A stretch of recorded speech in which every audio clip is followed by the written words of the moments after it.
네, 여러분 안녕하세요. 디지털 경제와 금융 그리고 미래 산업의 모든 것을 알아보는 인포맥스티 7월 7일 목요일 방송이고요. 저는 오진석입니다. 그리고 제 옆자리에는 난 중에 난, 꽃 중에 꽃 고란 기자 나와 있습니다. 안녕하세요. 네, 안녕하세요. 네, 이제 란의 시대입니다. 혼란, 대란, 환란, 곤란한 시대인데요. 네. 곤란한 시대에 뭔가 도움이 될 수 있는 방송 드리도록 하겠습니다. 네, 아주 힘든 시기인데도 굉장히 화이팅해서 여러분과 함께 할 수 있는 방송 만들도록 하겠습니다. 날씨가 날씨기 않을 수가 없는데 너무 더운 걸 떠나서 너무 쪄.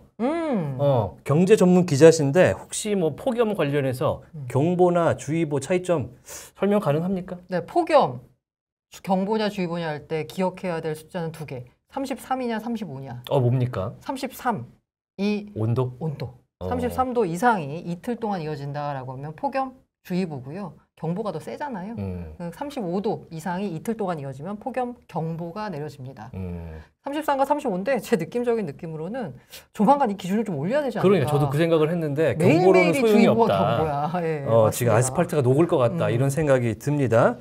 자, 고란 기자와 함께 목요일 방송 함께 하고요. 블록체인 그리고 미래방송이란다. 암호화폐 관련한 이야기 나눠보도록 하겠습니다. 인사이트로 바로 출발해 보시죠.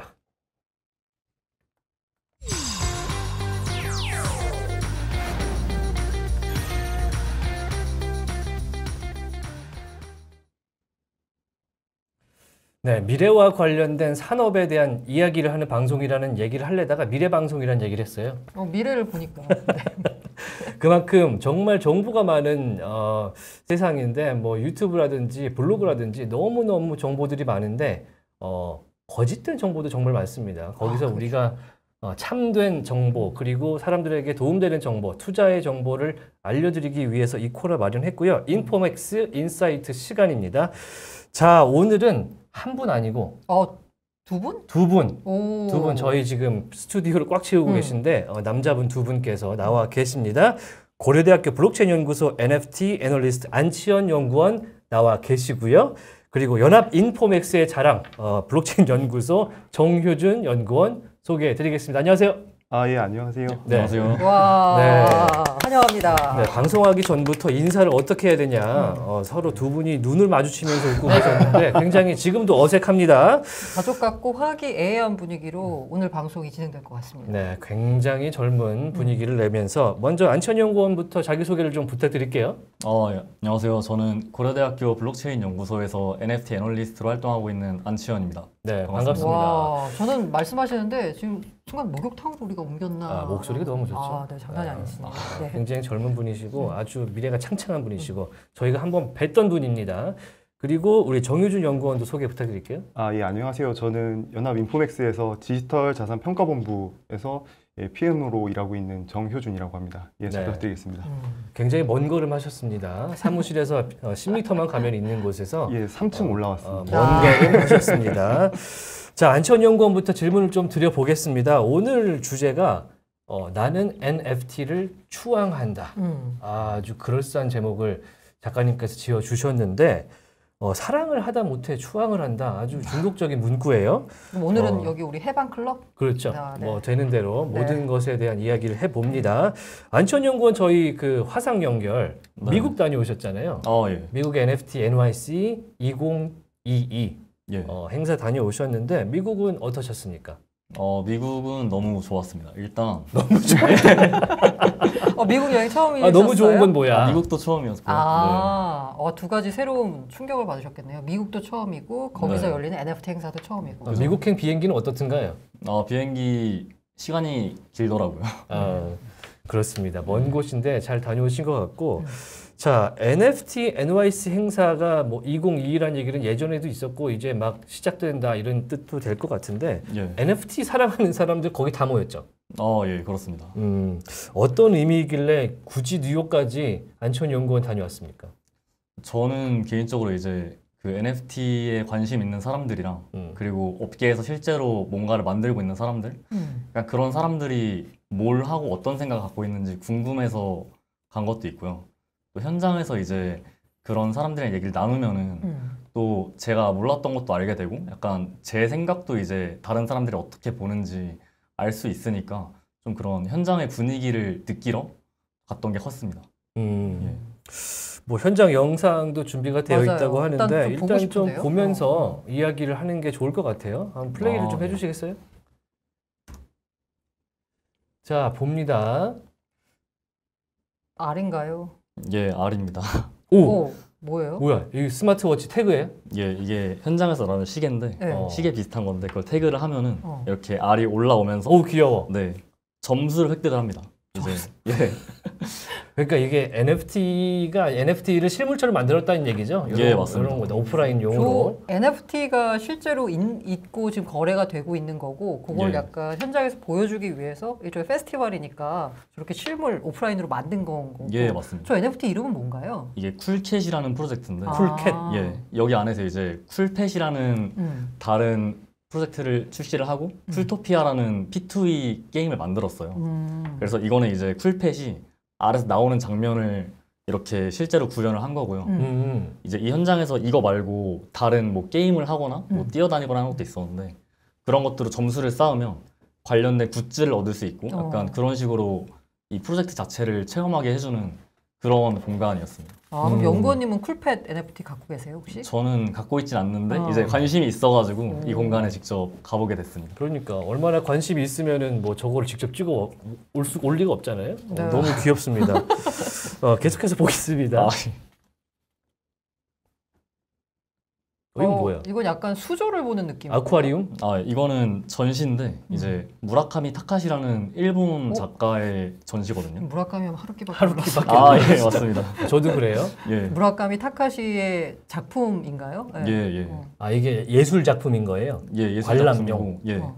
이제 다른 작품은 NFT로 프로젝트를 직접 진행한 것도 있는데 네. 이제 방금 보신 거는 네. 그건 아니지만 이제 전시 공간에서 이제 핸드폰을 사용해서 좀 저런 효과를 넣고 좀 더 현장감 있게 생동감 있게 즐길 수 있는 그런 전시 공간을 만들어 뒀었습니다. 그 하나의 예술 작품을 이제 그 벽에다가 이제 크게 설치를 해서 예, 이런 NFT도 있다 이렇게 보여주는 거군요. 예, 맞습니다. NFT는 보통 이제 아이콘이나 뭐 휴대폰 안에서나 볼 수 있는 그런 걸로 생각을 하는데 실제로 이렇게 전시를 해갖고 예, 보이기도 하는군요. 예. 굉장히 흥미롭습니다. 계속해 볼까요? 저 어디 청담동인가요? 이건 술 먹는 거 아니에요? 아, 예. 저 청담동. 여기는 파티 현장인데 이제 더 샌드박스라는 메타버스 플랫폼 거기에서 주최를 한 거거든요. 그래서 안에서 샌드박스 관련된 다양한 이제 사람들도 있고 그 경험할 수 있는 것들도 있어가지고 직접 현장에서 즐기면서 얘기 나누고 그 샌드박스가 우리가 아는 그 샌드박스예요? 다른 겁니다. 아, 그 다른 거죠? 샌드박스는 MCN이고요. 네. 여기서 말하는 더 샌드박스는 그러니까 예. 헷갈릴 수 있었어. 그런데 그 샌드박스도 이 샌드박스의 랜드를 구매하고 들어와 있습니다. 아, 마침 그래요? 오늘 예. 나왔던 소식이 롯데월드가 더 샌드박스에다가 자기네 메타버스 구현한다. 뭐 구현한다라고 예, 맞습니다. 나왔었는데 저기 그러면 저기 땅 가진 사람들만 들어갈 수 있나요? 샌드박스? 예, 랜드 홀더들을 대상으로 초청이 있었고 아 그러면 랜드 홀더? 예, 저는 랜드 홀더입니다. 오. 굉장히 젊은 대학생입니다. 네. 아, 예. 그런데 예. 사실 모르겠어. 이게 이렇게 환호성을 지르야 되는 일인지 아니 궁금하긴 해. 땅이 좀 비싸거든요. 아, 그걸 갖고 있다. 한때 많이 올라갔었는데 대지주군요. 네. 지금은 좀 많이 떨어졌습니다. 이게 아. 보통 이제 그 사이즈, 땅 사이즈를 우리가 몇 평이냐 이런 것처럼 거기도 이제 그 메타버스상 샌드박스도 땅의 사이즈가 있거든요. 뭐 원바이 원이냐, 투바이 투냐, 맞습니다. 예. 얼마짜리 땅을. 저는 원바이 원을 여러 개 갖고 있어가지고 아니 그 그래서- 묶여 있는 거 아니고? 묶여 있는 것도 있는데 네. 저는 일단 따로따로를 많이 갖고 있어요. 아, 그거 묶여서 커야지 좀 비싸지 예. 않아요? 그러면 좀 더 프리미엄 붙습니다. 똘똘한 일단 한 채. 메타버스 예. 부동산 부자다. 네. 그렇게 이해하겠습니다. 지금 약간 예. 봤을 때 우리 연구원님은 다주택자 아. 여러 개가 있어. 근데 요새 트렌드가 똘똘한 한 채였잖아요. 그렇죠. 근데 똘똘한 한 채는 아니고 다주택 여러 개가 이렇게. 임대 사업자군요. 조만간 임대 사업자로 전환할 아, 수도 있어요. 가능합니다. 지금 보니까 뭐 펜트하우스에서 파티까지 하고 오셨는데 뭐 굉장히 즐거웠을 것 같습니다. 예, 맞습니다. 언제 저희도 한번 갔으면 좋겠는데 아니, 내년에 저는- 저렇게 열릴 수 있을까요? 당연히 열리겠지만 과연 보내줄까요? 그리고 왜냐면 되게 약간 부러운 게 저기서 보통 이게 말을 할 때 대화를 할 때는 다 영어로 대화가 되잖아요. 근데 사실 이게 약간 대화가 자연스럽게 잘 이어졌나요? 아니 술 기운으로 그냥 하신 건가요? 최대한 대화를 하긴 했는데 제가 말하고 싶은 걸 다 표현하진 못하고 할 수 있는 만큼만 했습니다. 사람들이 진짜 많은데 그 NFT 관련된 사람들이 좀 뭐랄까 인플루언서 이런 사람도 좀 있고 그 다음에 뭐랄까 메타버스라는 개념을 좋아하는 사람들이기 때문에 좀 특이한 사람도 있었을 것 같은데 좀 기억 남는 뭐 어떤 인플루언서나 어떤 사람들이 있었어요? 제가 가장 기억에 남는 분은 이제 이 파티에서 만났던 분이었는데 이제 26년 동안 웹2 기반의 다른 사업을 운영하시다가 잠깐만 우리 연구님 나이가 26년이시죠? 예. 근데 그 기간만큼 사업을 하셨던 분이 딱 그 얘기를 했습니다. 거기서 그분이랑 말씀 나누다가 네. 그래서 이제 메타버스랑 웹3 쪽으로 아예 방향을 트시고 뭔가 인생의 전환점처럼 이제 새로운 걸 시작하시는 그런 분이 계셨어가지고 약간 저도 메타버스에 관심 많고 약간 이쪽에 투자를 하는 입장에서 좀 되게 신기하고 좀 좋았던 얘기를 많이 나눈 것 같습니다. 와, 정말 깨어있는 분이신 게 26년 동안 사업을 했으면 20살에 사업을 시작해도 지금 현재 40대 후반이나 50대 초반쯤 됐을 텐데. 네, 맞습니다. 근데 사실 그 정도 되면은 사실 우리 회사에서 보자면 꼰대 부장급이잖아요. 중역대죠, 중역. 중역이라 그러죠. 그런 분들은 보통 이제 메타버스 쪽이나 이런 쪽에 대해서 굉장히 회의적이고 약간 불편한 시선을 갖고 있는데 그걸 왜 하냐 이러잖아요. 맞아요. 맞습니다. 의외네요, 진짜.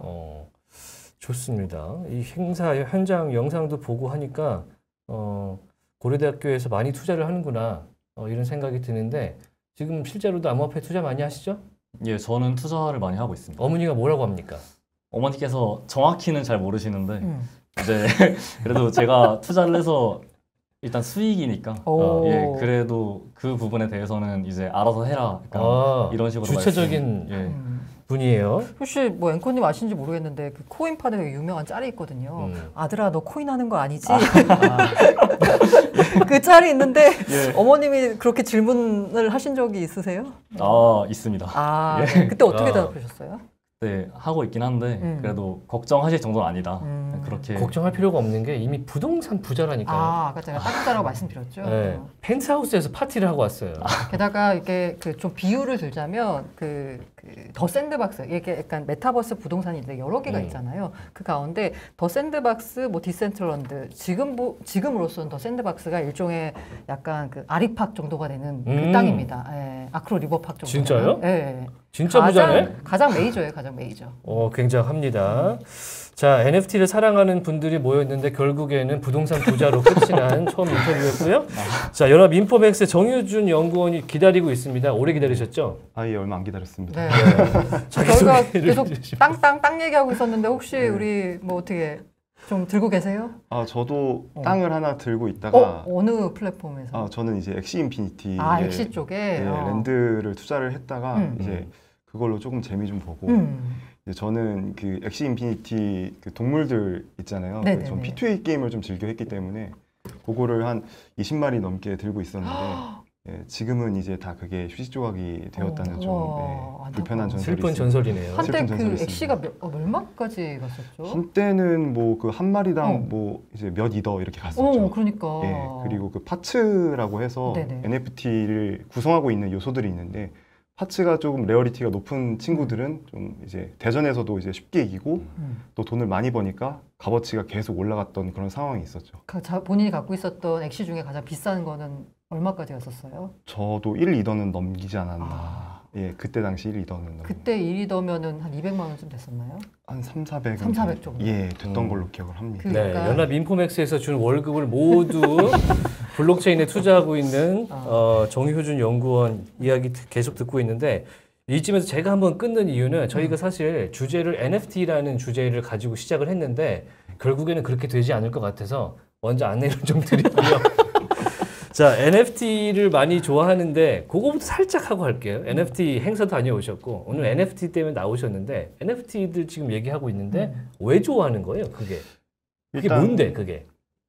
지금 이제 웹 2.0에서 3.0이 지금 얘기가 계속 나오고 있잖아요. 2.0은 뭐고 3.0은 뭐야? 웹 2.0은 저희가 흔히 얘기하는 뭐 인스타그램이라든지 페이스북 같은 이런 SNS 뭐 이런 거. 웹 2.0. 그러니까 이제 그 안에서 활동하는 게 모두 다 자기의 이제 보상으로 돌아가지 않는 이렇게 어느 정도는 중앙화된 기관이 중심이 돼서 서비스를 하는 게 웹 2.0이라고 하면은 3.0은 이제 제가 그 메타버스라든지 어떤 특정 플랫폼 안에서 활동을 하면서 얻는 수익을 이제 고스란히 자기가 이제 가져갈 수 있는 그런 구조라고 보상 체계가 더해진 3.0 이야기 많이 했잖아요. 네네. 네.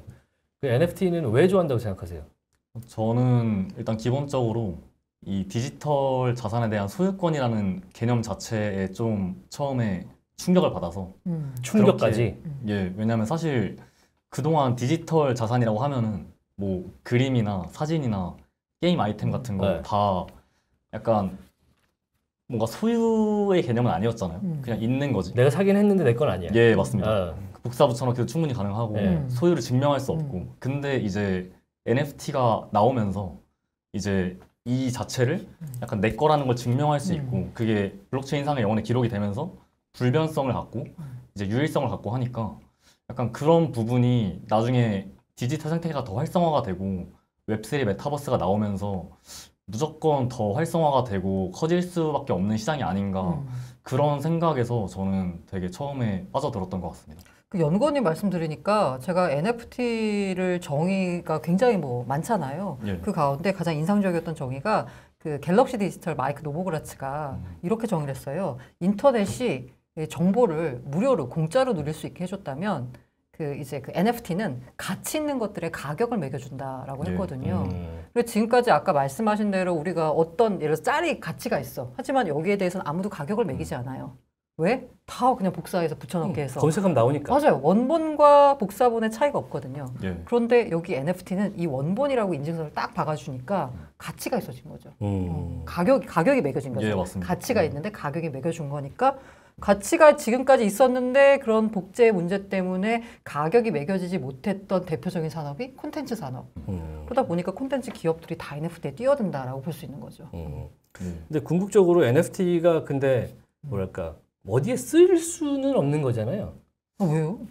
쓰인다는 게 쓰임새가 유틸리티성이 저는 소유가 위주라고 생각을 하는데 특히 콜렉션, 뭐 아트, 영상도 마찬가지고 소유의 목적이 좀 더 크다 이렇게 여겨지고 있었는데 실제로 NFT를 사용했을 때 뭐 효용성을 볼 수 있는 이런 게 있어요? 주로 많이 쓰이는 데가 이제 저는 아까도 말씀드렸던 P2E 게임에서 그 NFT를 사서 그 안에서 벌어들인 재화를 내가 고스란히 이거를 출금을 해서 쓸 수가 있는 부분도 있고요. 또 출금도 돼요? 네, 그 거버넌스 토큰이라고 해서 거기서 벌어들인 코인을 디파이 덱스 거래소에서 이제 환전을 해서 이제 CEX 중앙화된 거래소로 보내고 그렇게 현금화를 하면은 사실 그 웹 3.0 세계에서 벌어들인 수익이 이제 고스란히 내 현실의 수익이 되는 그런 모델이 하나가 있고 또 이제 뭐 사이버콩즈 같은 이제 패시브 인컴을 누릴 수 있는 NFT가 있어요. 그래서 특정 플랫폼에 가서 내가 들고 있는 NFT를 스테이킹이라고 해서 맡겨 놓으면은 이제 매일 배당식으로 이제 코인으로 보상을 받는 그런 NFT도 있습니다. 제가 이런 질문을 드린 이유가 뭐 저는 이제 NFT에 대해서 굉장히 좋은 생각을 갖고 있는데 일반 대중들의 생각은 NFT 그냥 비싼 영수증이거나 그냥 비싸게 소유권이라고 주장하는 그림을 산 파일에 불과하다, 데이터다 그렇게 생각을 할 수가 있기 때문에 야 거기다가 예를 들어서 전에 뭐 트위터 창업자의 첫 번째 트윗이 38억에 팔렸는데 이거를 38억에 산다고 뭐 그렇게 시작을 한단 말이에요. 자극적인 기사부터 나기 때문에. 그래서 이 효용성, 유틸리티성에 대해서 여쭤볼 수밖에 없는 것 같아요.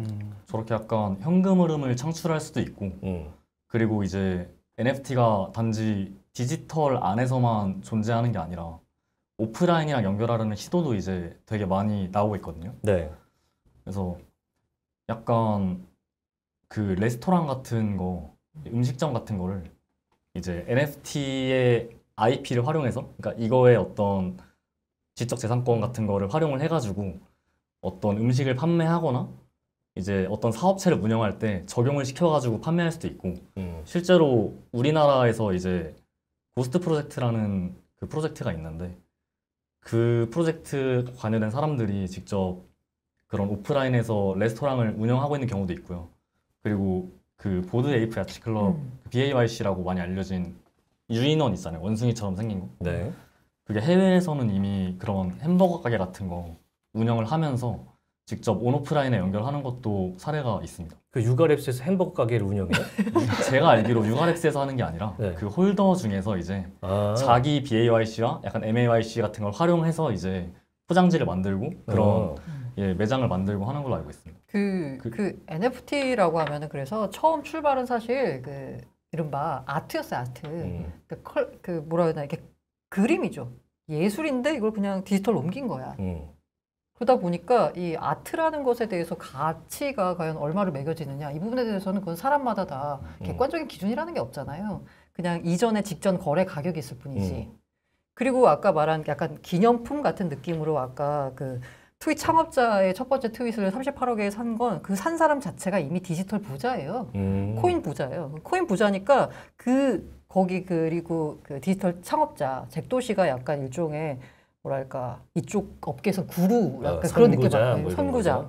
그러니까 버핏과의 점심을 막 몇십억 주고 사는 그런 느낌으로 이제 그걸 산 거지 본인이. 그렇게 이제 의미를 부여할 수 있는 어떤 특정한 걸 내가 온전히 나 것으로 소유하고 싶다. 디지털 그 사건은 이벤트성으로 볼 수 있겠군요. 네. 네. 그런 거고, 그리고 실제로 가장 그 현존하는 작가 중 두 번째로 비싸게 팔린 비플의 그 1000일인가? 뭐 예, 1000일 맞나? 5000일인가? 그 작품 매일매일 만들었던 그 5000개의 그 작은 그 픽셀 파일을 하나로 묶어가지고 만든 큰 그림이요. 이걸 산 사람들 실제로 그 코인, 크립토, 헤지펀드를 운영하고 있는 사람이 샀거든요. 여기다 이렇게 의미를 보여주는 거. 근데 아까 쓸모가 있냐, 유틸리티성이 쓸모가 있냐라는 말씀을 드렸는데 NFT가 종류가 여러 개가 있고 발전 과정에서 보면 처음에는 그렇게 이제 아트 쪽으로 갔다가 그 다음에 나오게 이제 PFP. 그러니까 나를 표현하고 싶은 거지 디지털에서. 그래서 이제 그 프로파일을 쓸 때 그걸 썼던 게 뭐 BAYC니 메타공주니 이런 것들을 했고, 최근에 기업들에서 많이 나타나고 있는 흐름이 바로 멤버십이에요. 멤버십. 이게 유틸리티성이 가장 있죠. 왜냐하면 이게 있으면 내가 뭔가를 어떤 효용을 누릴 수가 있어요. 제한된 효용을. 그래서 이제 기업들 입장에서는 이 NFT 사업에 굉장히 많이 진출하고 있고 자신들의 자체 NFT를 이제 발행을 하고 있는데, 이유가 뭐냐? 특히 이제 소비자를 대상으로 하는 B2C 기업의 같은 경우에는 브랜드 충성도, 로열티를 높이는 게 굉장히 중요해요. 그런데 이렇게 한정된 NFT를 통해서 자신들의 기업의 아이덴티티를 표현을 하면서 여기다가 제한된 뭔가 그 특권을 주면서 요 사람들이 서로 이걸 가지고 싶어 하는 거지. 그러면 똑같은 기업인데 하나 NFT를 발행해서 야, 이걸 갖고 있으면 뭔가 괜찮아 보이고 멋져 보이고 실제로 내가 뭔가 활용할 수 있어 라고 하면 이 브랜드에 대한 로열티가 확 높아지거든요. 그렇죠. 요걸 이제 노리면서 지금 현재 그 많은 신세계니 롯데니 이런 기업들이 이제 NFT를 이제 발행을 하는 거고요. 그래서 아까 어디에 쓸모가 있냐라고 했을 때 최근에 보면은 멤버십이라고 해서 어디 레스토랑을 갈 때 내가 입장권으로 활용할 수 있는 거예요. 이걸 보여주는 사람만 입장이 될 수 있고 요거를 갖고 있는 홀더만 예약이 가능한 뭔가 할 수 있다? 네, 맞아요. 그래서 최근 들어서는 그 NFT에 대해서 유틸리티성이 많이 붙어야지만 쓸모가 있는 NFT다. 그렇죠. 살아남는 NFT다로 넘어가고 그렇게 있죠. 진화하고 있다. 네네, 맞습니다. 그 멤버십 얘기도 하시고 뭐 거기에 대한 보상이라든지 뭔가 쓸모가 있게끔 이거를 그때 만들 때부터 그렇게 구조화한다는 건데, 그러면은 실제로 지금 뭐 기업이라든지 우리가 이제 실생활에서 쓸만한 뭐 멤버십으로서의 NFT 뭐 쓰이고 있는 걸 좀 본 적 있으세요?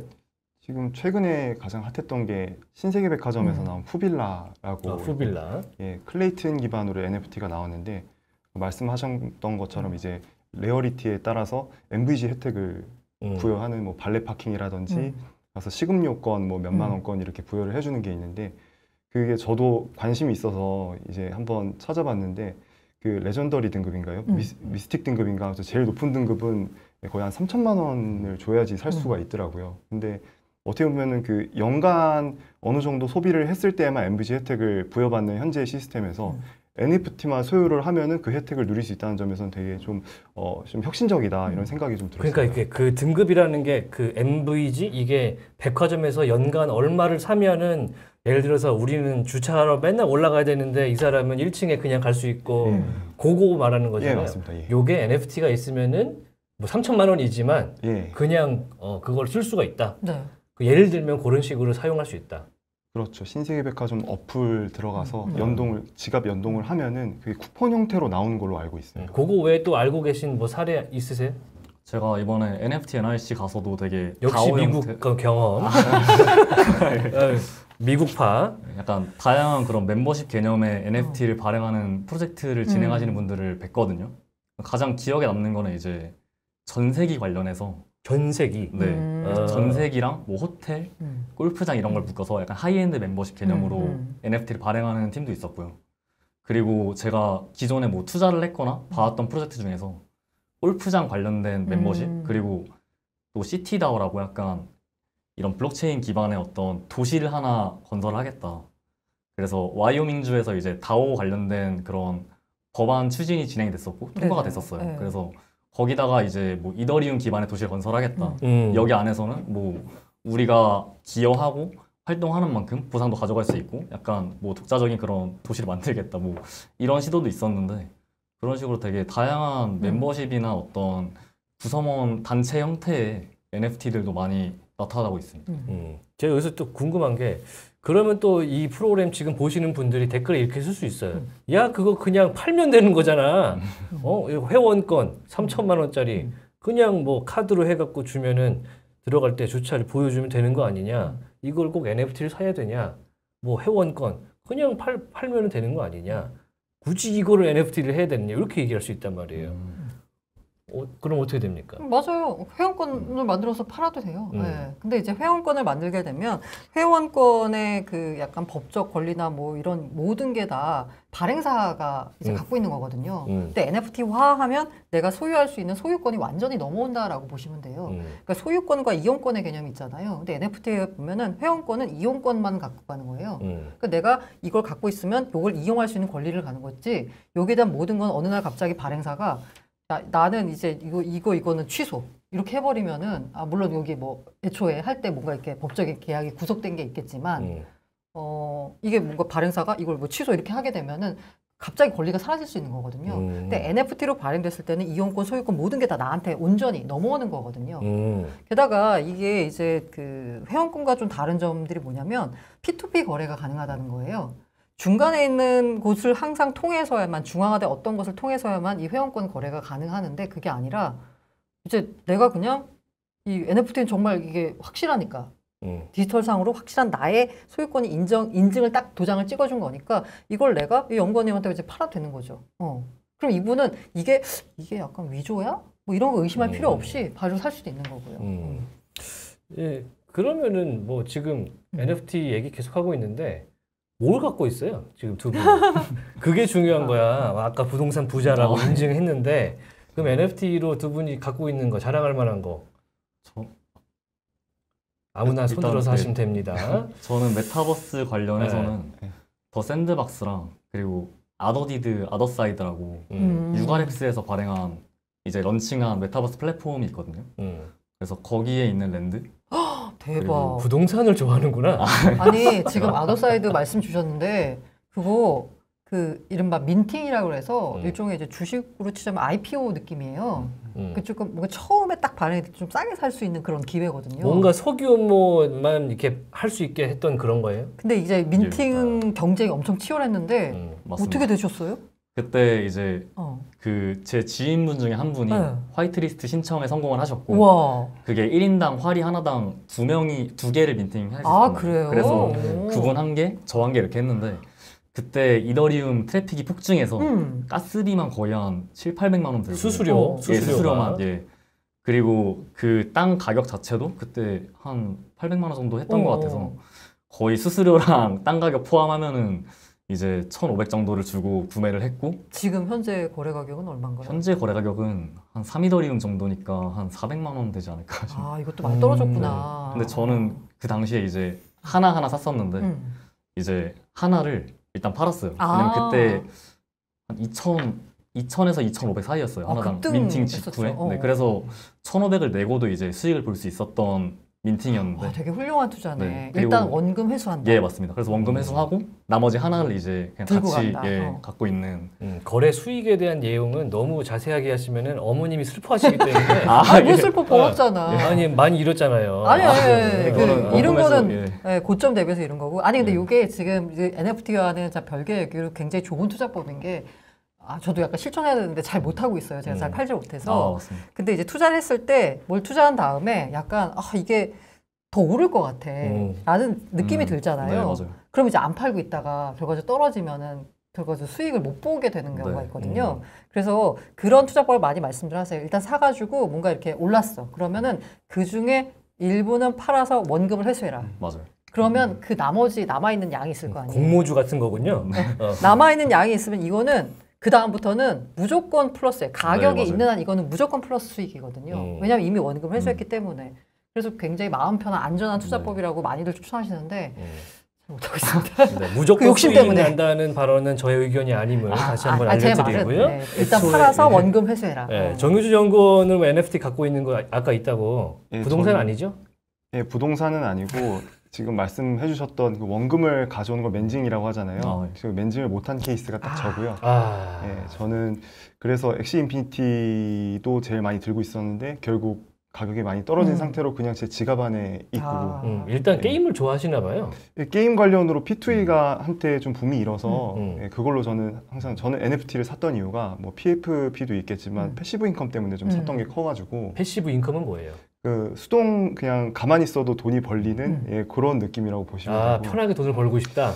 예, 아무래도 NFT를 통한 이제 수익 창출을 하고 싶다는 니즈 때문에 좀 NFT를 사들인 게 있었고, 그 사이버 콩즈라고 해서 예, 그 패시브 인컴으로 유명한 프로젝트가 하나 있었어요. 근데 그런 거를 이제 제2의 사이버펑크를 난 찾겠다는 생각으로 여러 군데 이제 너무 마이너한 프로젝트에 좀 손을 댔는데 결국에는 이제 프로젝트가 로드맵을 지키지 않았고 예, 그렇게 해서 가스비만 날린 케이스가 좀 있었고 예, 그래서 저는 지금 소유하고 있는 거는 이제 니프티 게이트웨이의 이제 미술 작품 2개 정도 들고 있는데 그것도 플로우 프라이스가 거의 스테이블 코인이더라고요. 뭐 변하지 않고 샀던 그 당시 가격 그대로 지금 1년째 보유를 하고 있고요. 그 플로우 프라이스는 이제 최저 가격이라고 해서요. 최저 가격이 그냥 꾸준히 그냥 이러고 누워있다라고 보시면 돼요. 네, 거래량이 거의 없다고 보시면 거래량이 없다. 네. 그래서 아까 뭔가 뭐 NFT가 되게 여러 가지 분류가 있다는 말씀을 드렸는데 그냥 그 일반 시청자들이 이제 NFT 그 비싸게 팔린 거 이런 것만 사실 언론에 자극적이니까 많이 듣게들 되시잖아요. 그래서 NFT를 사면은 이게 뭔가 급등하는 거야, 혹은 급락하는 거야. 요런 자산만 생각하시는데 그게 아니라 그냥 아까 말씀하신 대로 그냥 가격이 그냥 일정하게 유지가 되고 있는 것도 있고 아까 멤버십이 붙어가지고 그런 쓰임새 때문에 그냥 가격이 100만 원에 산 NFT가 그냥 100만 원에 거래가 되고 이런 케이스도 굉장히 많아요. 오히려 최근 들어서는 뭔가 급등하는 걸 찾기가 더 힘들어진 상황인 거죠. 버블이 꺼졌기 때문에. 그러니까 예전 같으면 NFT라고 이렇게 뭐랄까 포털 사이트에 치면은 돈 얘기 얼마나 올랐고 뭐 거래 대금이 얼마고 이런 거부터 나왔는데 최근에는 자기가 소유함으로써 느낄 수 있는 효용감, 뭐 그리고 쓰임새, 그리고 소유물로서의 가치, 이렇게 자기 만족이긴 한데 결국에는 그런 거 위주로 이제 시장이 재편되고 있다. 그렇죠. 그렇게 보면 되는군요. 자기 만족에 의해서 한 것도 있는데 아트 관련된 섹터 중에서 이제 원래는 제가 예술을 잘 몰랐거든요. 근데 NFT를 하면서 이제 아트에 관심이 생긴 케이스예요, 저는. 그래서 아까 말씀드린 그 무라카미 타카시라는 일본 작가, 그리고 케빈 아보시라는 아일랜드 작가가 있단 말이에요. 그래서 저는 약간 그거는 어떤 투자의 성격도 있긴 하지만 그것보다 개인적인 만족감을 위해서 이제 작품을 사고 제가 갖고 있고 나중에는 뭐 메타버스 안에 다른 공간이라든지 아니면 이걸 제가 오프라인에서도 실제로 디지털 기기를 통해서 뭐 송출을 해서 요새 그런 게 전시를 있더라고요. 그렇게 한다든지 그리고 앞으로는 이제 삼성이나 이제 LG에서 올해 그 CES에서 NFT 그런 거래 플랫폼을 지원한다고 발표를 했었어요. 네. 그런 식으로 되면은 이제 일반적인 가정집의 TV나 진짜 전자기기 같은 데서 다 내 거를 확인하고 만족감을 느끼고 볼 수 있고 그런 것들이 이제 충분히 발생할 수 있을 거라 생각을 해가지고 예, 그런 좀 개인적인 만족감에 의한 소비도 되게 긍정적인 부분인 것 같습니다. 실제로 그게 구현될 수 있다고 저는 생각을 하는 게 그 삼성 갤럭시 쓰시는 분들은 보안 탭에 가보면 거기에 블록체인 지갑을 저장할 수 있는 기능이 있어요. 원래는 잠겨 있다가 최근에 열렸거든요.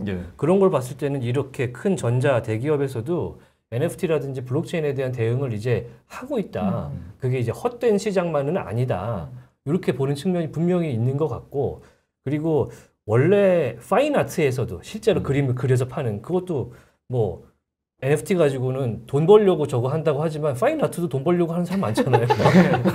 그거 가지고 있다가 떡상 해갖고 돈 버는 분들도 많기 때문에 이 비슷한 측면이다. 이렇게 이해를 하면 조금 더 쉽게 이해가 되지 않을까. 무조건 부정적인 건 좀 좋지 않은 것 같다라고 생각을 하고 NFT 쪽 부동산 그리고 게임 위주로 설명해 주셨는데 NFT를 그러면은 선정 기준이 좀 있을 것 같아요. 아, 요거는 좀 뭐랄까 가져보면 좋겠다, 갖고 싶다, 투자 가치가 있어 보인다. 이번에는 우리 정유준 연구원부터 한번 얘기해 볼까요? 너무 네. 말을 안 해서. 아, 네. 보통 이제 관심 있는 프로젝트가 이제 보이면은 저는 트위터나 이제 디스코드 방에 들어가서 이제 투자자들이나 이게 어떻게 앞으로 로드맵에 대해서 조금 자세히 살펴보는 편이고요. 그리고 나서 이제 오피셜 사이트의 로드맵 한번 보고 그리고 이제 민팅을 할 때는 이제 민팅은 뭡니까? 민팅이라고 하면은 최초 처음에 발행, 이제 최초 발행. 발행을 하는 거라고 생각을 하시면 되고요. 한정된 수량을 선착순으로 이제 발행을 한다. 내 걸로. 예. 예. 그렇기 때문에 제 개인 지갑을 플랫폼에 연결을 해서 일정 그 가스비가 들어가겠죠. 이더리움이라든지 뭐 클레이튼을 지갑에 소지를 하고 있어야 되고 그 시간에 맞춰서 수강 신청하듯이 딱 클릭을 하면 이제 민팅을 할 수가 있거든요. 예, 근데 민팅 전에 이미 커뮤니티가 어느 정도 활성화돼 있는지 그런 것도 좀 보게 되고. 커뮤니티는 어디서 그러니까 NFT에 관심 있는 사람 분명히 많거든요. 네. 근데 이거를 접근할 방법 자체를 모르시는 분들이 많아요. 마치 그 패스트푸드점에 가면 어르신들이 키오스크를 할 줄 모르듯이 하고는 싶은데 접근성이 너무 떨어진다는 생각도 저는 합니다. 그러면 커뮤니티라든지 뭐 아까 디스코드 얘기하셨는데 네. 그런 거는 어떻게 시작을 할 수 있어요? 보통 그 이제 NFT고 같은 사이트에 가면은 NFT 민팅 캘린더라고 NFT고. 예. 그 민팅을 언제 하는지 일정이 나와 있는 것도 있고 네. 또 트위터에 이제 들어가시면은 자기네 오피셜 사이트를 연결해 놓은 것도 있고 그리고 자기네들이 이제 그 주식에서 이제 다트 공시하듯이 수시로 트위터에 올리는 경우가 많아요. 거기 들어가거나 이제 다른 사용자들과 얘기를 하고 싶으면 디스코드 방에 뭐 제너럴 방 이런 데 들어가서 궁금한 거 있으면 물어보고 예, 그렇게 진행을 하는 경우가 많고요. 그리고 이미 발행된 프로젝트인데 사고 싶다 하면은 저는 제일 많이 보는 게 이제 플로우 프라이스를 봐야죠. 이제 내 가용 능력이랑 저 NFT랑 제가 살 수 있는 능력이 되는지 그걸 좀 많이 보는 편이고요. 우리 안치원 연구원은 부동산 살 때 1,500만 원이 있었다는 점.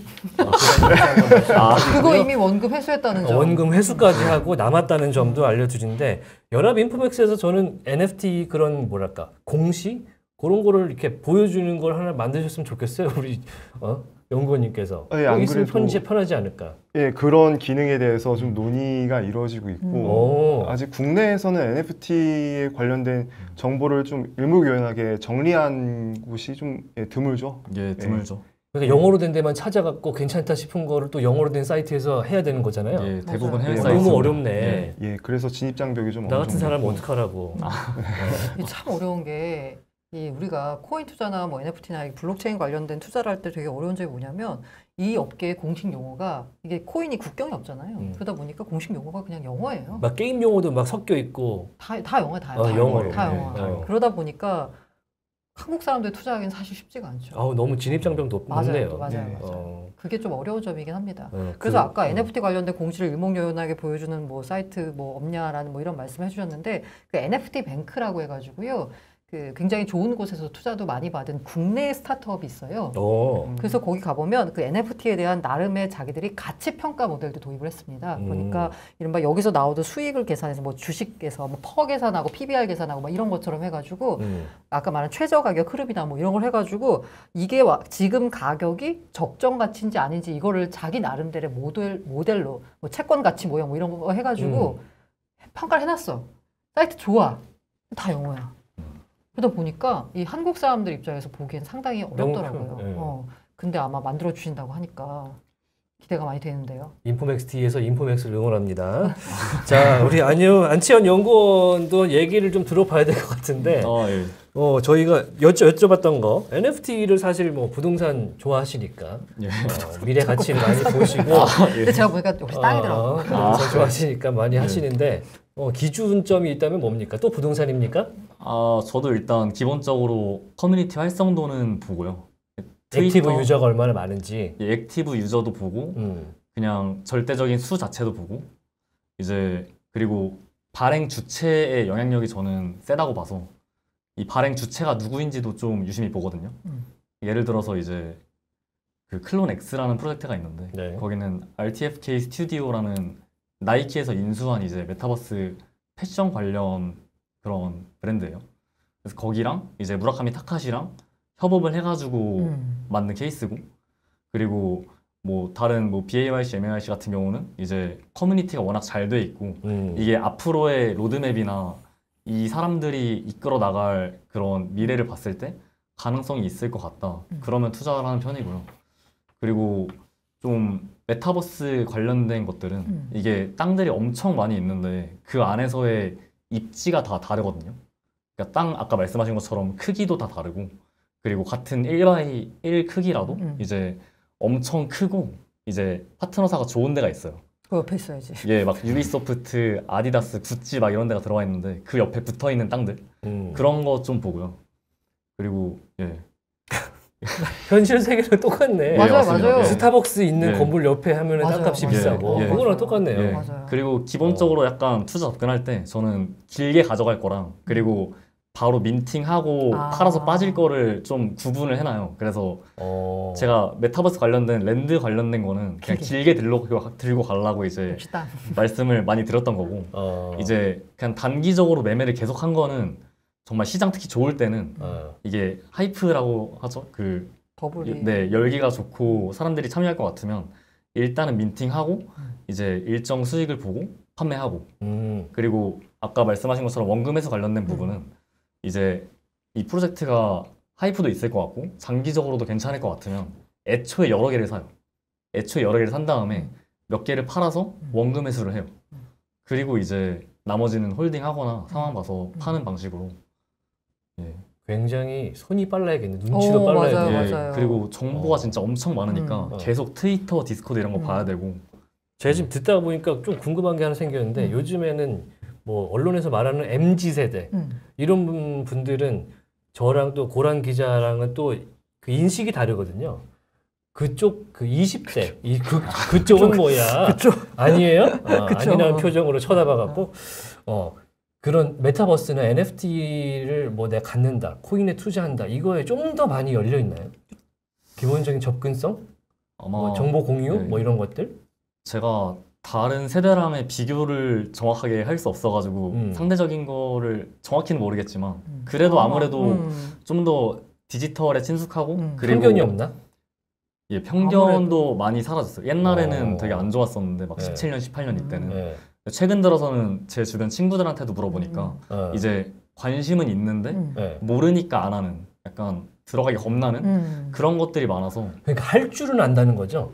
거기서부터 안 한다와 한다의 차이가 나는 거고 기본적으로 할 줄 모르는 사람들이 많죠. 아직도 예, 왜냐면 일단 우리가 기본적으로 거래소에서 코인 거래하는 거랑은 좀 다르게 뭐 NFT나 디파이 같은 거 하려면은 개인 지갑 만들고 그거 관리하고 거래하고 컬렉션의 개념으로 좀 들어가야 되니까 이게 좀 뭔가 제 자산을 관리하는 방법이 조금 달라집니다. 제가 뭔 얘기만 하면 멈칫멈칫 하셔갖고 내가 뭘 잘못했나 모르면 그럴 수도 있어요. 설명 잘해주시고 그 다음에 우리 직장인이신 연합인포맥스 팀장님 30대 40대 분위기는 어때요?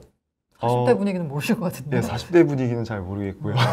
예, 30대들은 아무래도 좀 직장인들이 많고 그 현금 여력이 좀 있다 보니까 아무래도 NFT 프로젝트 중에서도 조금 메이저 프로젝트를 좀 들고 가려는 경향이 있는 것 같고 또 아까 말씀하신 그 투자 관리법이 진짜 많이 바뀌거든요. 그 개인 지갑을 쓴다는 것 자체가 앞으로의 보안은 그 보안의 그 보안 방식을 이제 어떤 기관에 위탁하는 게 아니라 자기가 다 관리를 해야 되는 부분이 있어서 개인 지갑을 쓰신 분들은 알겠지만 시드 금을 어떻게 보관하는지가 문제라 예, 그거를 이제 저 같은 경우는 이제 하드월렛이라는 걸 쓰고 있거든요. 영어가 너무 많습니다. 예, 인터넷이 연동이 안 되는 시드 뭐라고요? 시드 구문. 시드 구문은 뭐예요? 개인 지갑을 생성을 하시면은 난수가 나오는데 난수. 예, 랜덤된 이제 그렇죠, 문구들이 뭐 여러 개 나오는. 어쩌고 저쩌고 나 기계. 예, 그 이제 군대에 갔다 오시면 알겠지만 암고가 여러 개 나온다고 생각을 하시면 돼요. 그거를 이제 남한테 공개를 하지 않고 내가 간직을 하고 있어야 되는데 그 시드 구문 암고를 다른 데 가서 그대로 치면은 그 안에 있는 내 개인 자산들이 다 탈취가 가능합니다. 예, 그렇기 때문에 그거는 굉장히 안전한 장소에 보관을 또 반대로 하셔야 잃어버리면은 그건 내 거는 그냥 포기해야 되는 거고. 예, 맞습니다. 잃어버린 적 있으세요? 없는데요. 없으세요? 네. 굉장한 철두철미한. 저는 하드월렛을 안 써서. 네. 그 하드월렛에도 뭐 콜드월렛도 있고. 하드월렛. 모르겠다. 예, 콜드월렛. 하드월렛이 콜드월렛이에요. 네. 네. 그렇군요. 아, 그거는 기계군요. 예, 기계 오프라인. 그러니까 인터넷이 너무 모르는데 여기서 잘리는 거 아닌지 모르겠습니다. 아무튼 이제 취지는 뭐냐, 그 20대의 경우에는 일단은 시간이 많잖아요. 그래서 여러 군데 돌아다니면서 본인이 되게 관심 갖고 잘 될 것 같은 걸 이제 고르고 하고, 30대는 돈이 많다 보니까 여러 개 돌아다니면서 뭐 하는데 시간이 많이 걸려. 대신 난 돈이 있다. 그러다 보니까 메이저 프로젝트 위주로 좀 많이들 투자하는 것 같다라고 정리할 수 있을 것 같습니다. 뭐 그거는 뭐 주식에서도 어쩔 수 없는 마찬가지 현상이긴 한데, 자 아까 보안 얘기하셨는데 보안 얘기를 좀 해보겠습니다. NFT가 자기가 소유하고 보상을 받는 구조의 뭐랄까요? 뭐 컬렉션? 뭐 저는 그냥 그렇게 이해를 일단 하는데. NFT 개념이 너무 커가지고 뭐 그런 것도 있고 다른 여러 것도 시장도 있고 뭐 쓸 수 있는 상품권도 될 수도 있고 뭐 그렇게 하는데, 요거는 예를 들어 전자 거래기 때문에 해킹이라든지 뭐 피싱 이런 거랑은 뭐 관련이 없는 거예요? 블록체인이라서? 너무 당황하지 마시고.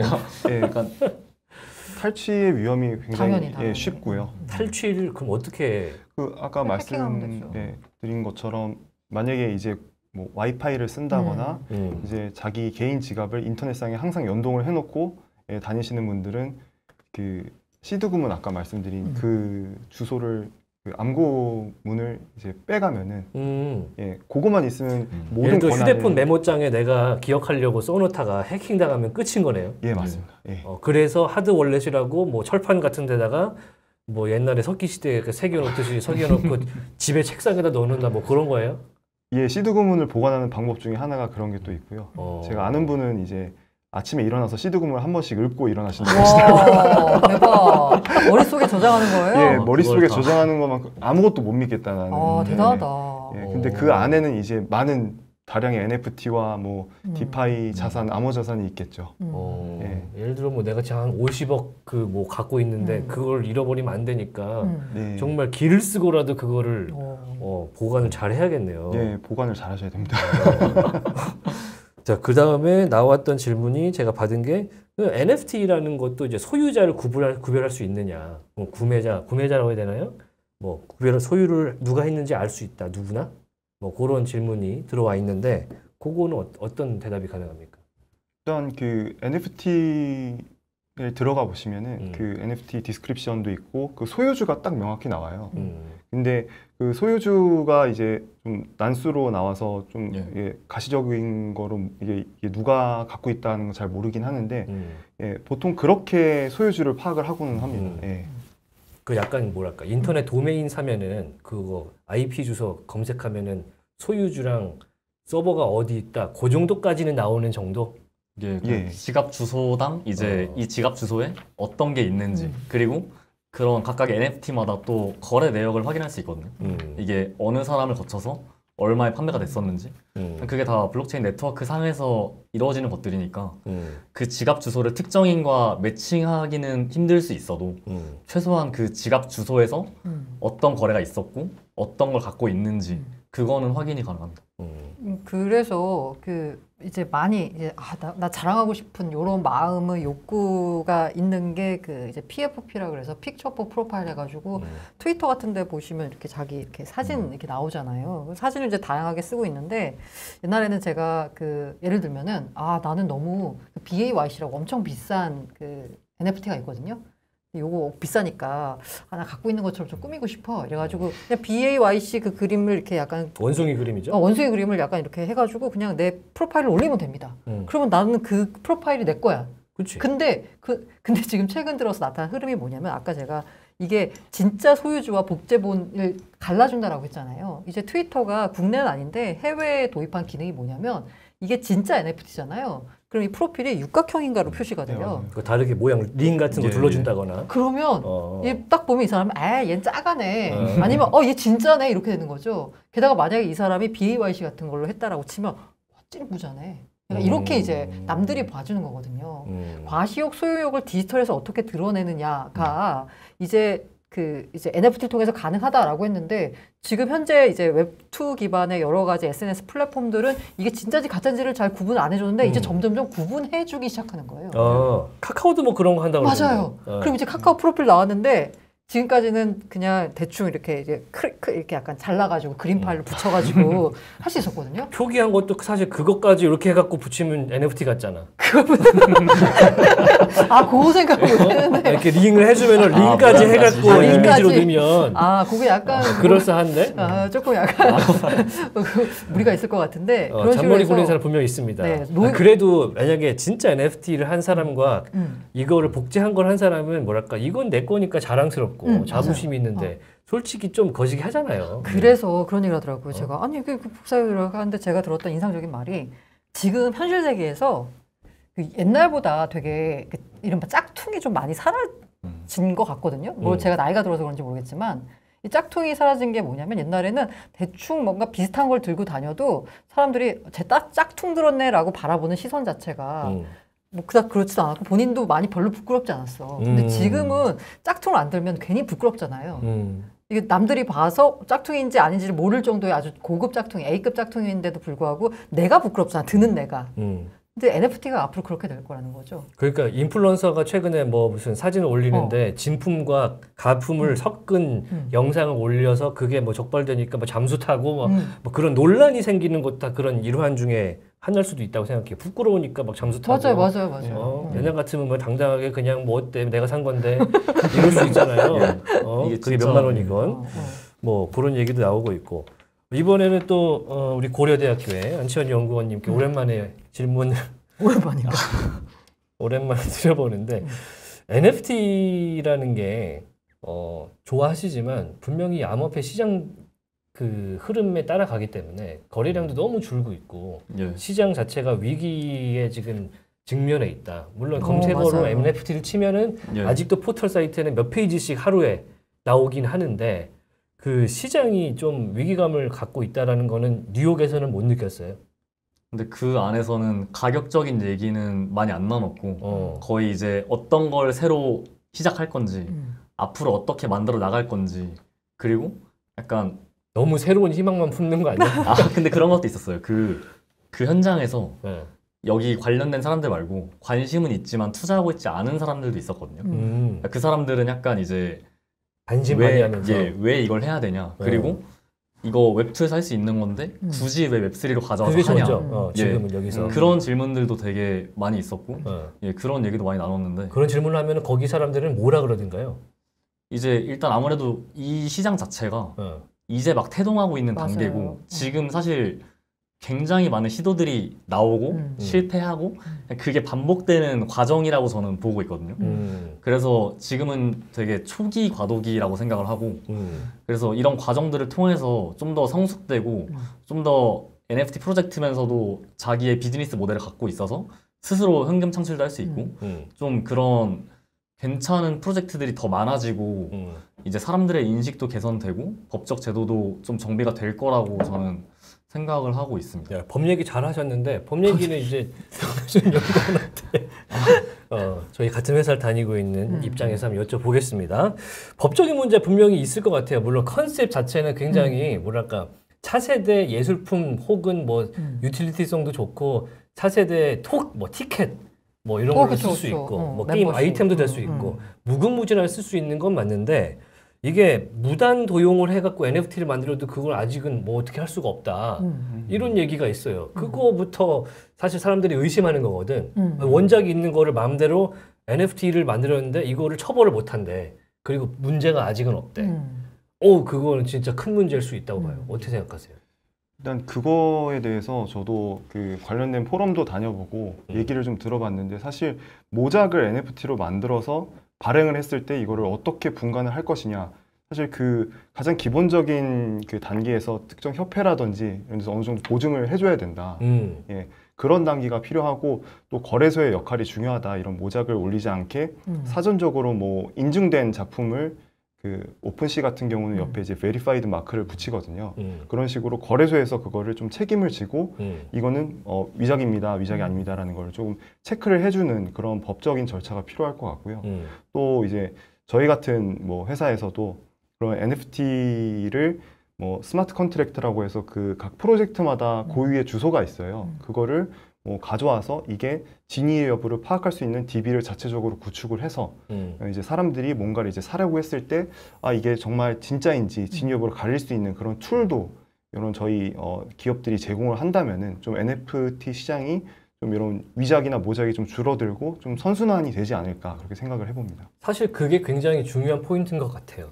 그게 이제 가짜와 진짜를 구별하는 건 실제 생활 우리가 쓰는 물건에도 마찬가지긴 하지만 얼마나 가치를 부여하는지 그리고 그 가치를 그 구매자나 뭐 민팅한 사람이 얼마나 가져갈 수 있는지가 이 시장이 활성화되는데 되게 중요한 요소일 것 같다는 생각이 들거든요. 그래야 쓰지.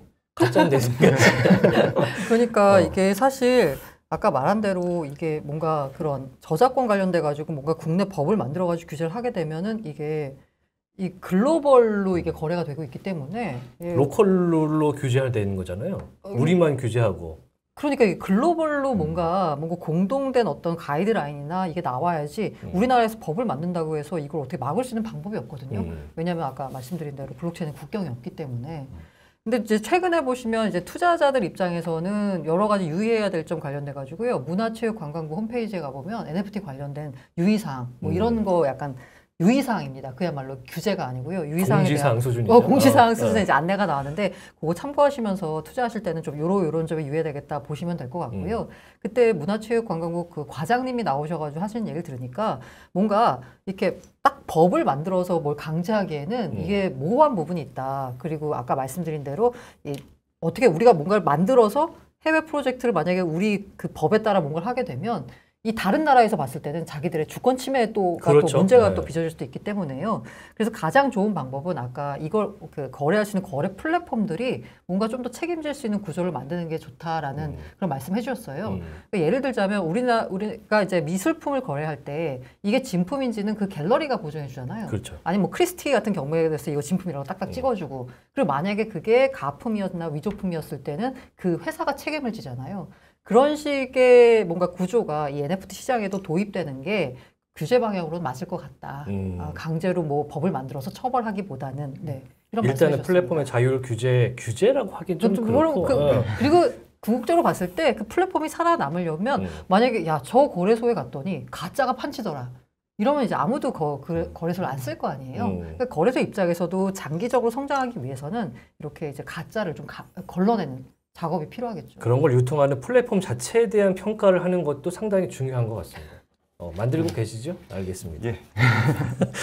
자, 마지막 질문으로 점점 가고 있는데 아까는 이제 무슨 기준으로 좋은 NFT를 좀 골라내냐 이런 거 여쭤봤고 이번에는 NFT가 좀 좋은 것만은 아니잖아요. 좋은 것만 있는 건 아니잖아요.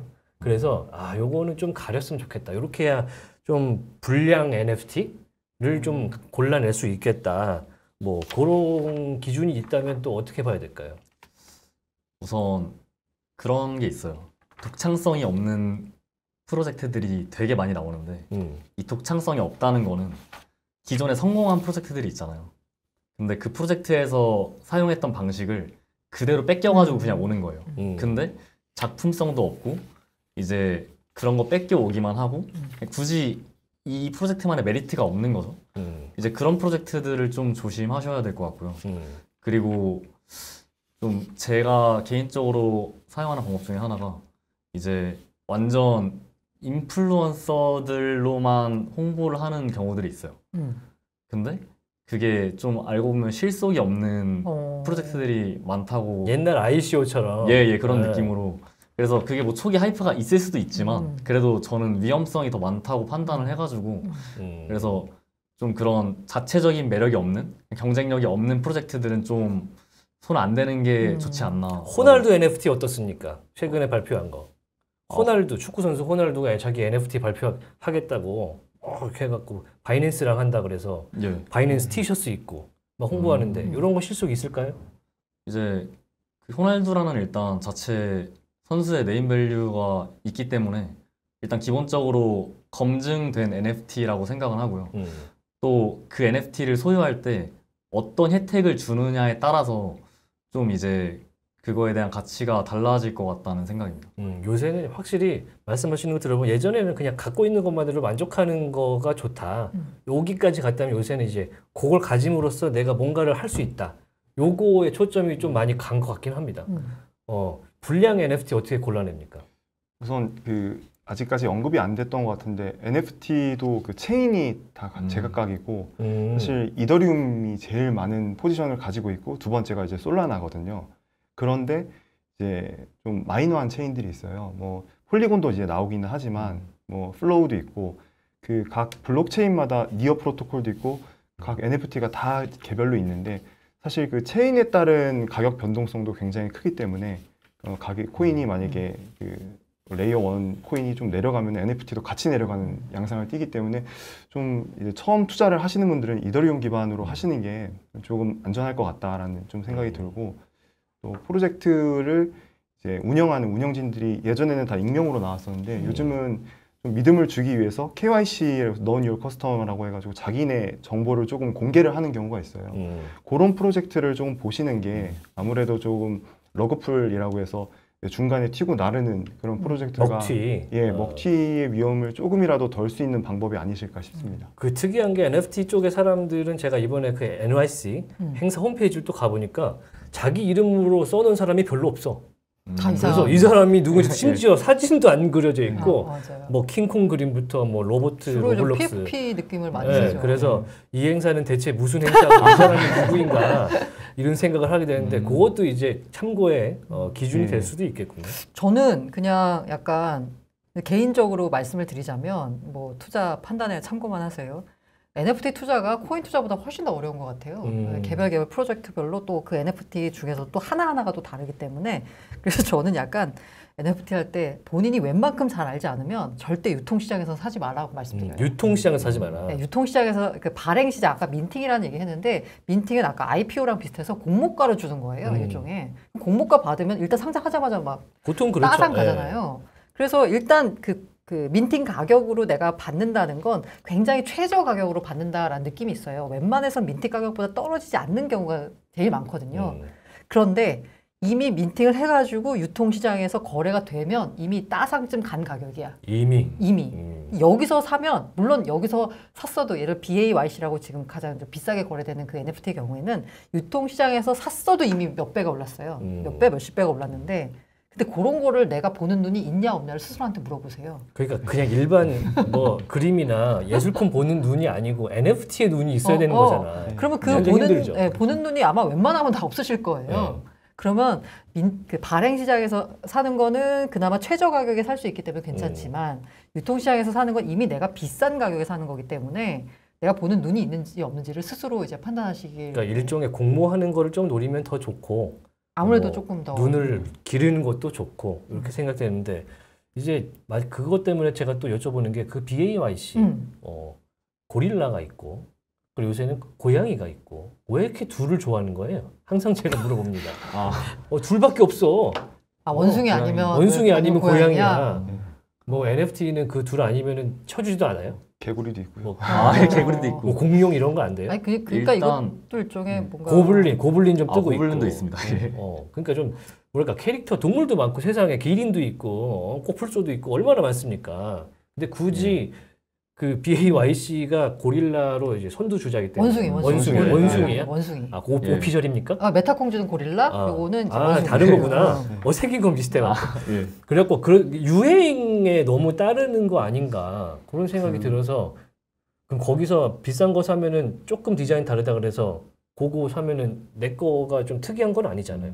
일단은 그 PFP 프로젝트 자체가 이 BAYC가 가장 주목을 받고 인기가 있는 이유는 커뮤니티가 제일 잘 구축되어 있고 활성화되어 있기 때문이라고 보는데 이 PFP 프로젝트에서 커뮤니티의 힘이 절대적이거든요, 엄청.